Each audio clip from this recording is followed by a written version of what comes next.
నా కవితా సంకలనం రేపటి మజిలీలోని ఒక కవిత ఇది. ఈ కవిత 1970 నవంబర్ భారత మాసపత్రికలో ప్రచురింపబడింది.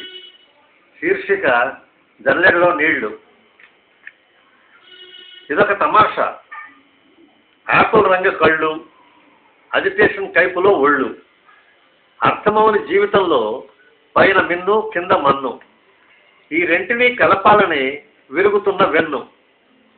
రాత్రింబవళ్ళు ఇంటా బయట కీచులాటలు కుమ్ములాటలు, లేకుంటే బార్లో కళ్ళు మూతలు, కాకుంటే బజార్లో పిచ్చి కూతలు.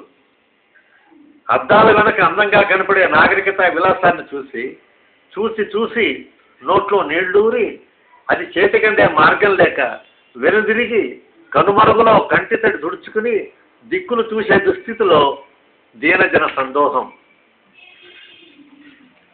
పీటికే బరువైన నిరుద్యోగ పర్వం జీవితం ఆక్టోపస్. అన్ని చేతులు చాచి మింగాలను చూసినప్పుడు ఎలా బయటపడాలో తెలియక తన్నుకుంటున్న ప్రాణులు.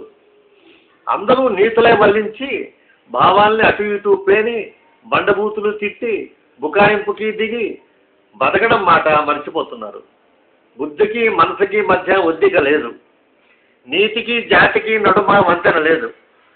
పాదరసమై బుద్ధి మనసునే బండరాతిపై అంటకుండా దొర్లిపోతూ దేనికది వేరుగా వేళ్లు తడిన చెట్టులా ఊగుతూ రేగిన సంఘర్షణకి చెలరేగిన సంతాపానికి కర్తలెవరో తెలియక, ఏ రూపము అస్పష్టతలోంచి బయటపడక, ఏ భావానికి అయోమయం నుంచే విముక్తి లేక, అంతా కింగ్లియర్ మనస్థితిలా గజిబిజిగా, అంతా ఇయాగో పన్నాగల్లా తడిగుడ్డ పోతగా, పైగా ఒకే వాదానికి వేరువేరు వేదికలు, ఒకే అనర్థానికి 1000 సంజాయిషీలు, శబ్దాలు స్లోగన్లు, సరికొత్త జోకర్ ముక్కలు, అర్థాలు ఆంతర్యాలు జల్లెడలో పట్టిన నీళ్లు, మకిలి పట్టిన మనసులు, వికిలి చేష్టల పుట్టలు. ఆడిందే ఆదర్శం, అసలు ఆనందమే అపురూపం, సన్నివేశం సానుతాప సందేశ సూచకం.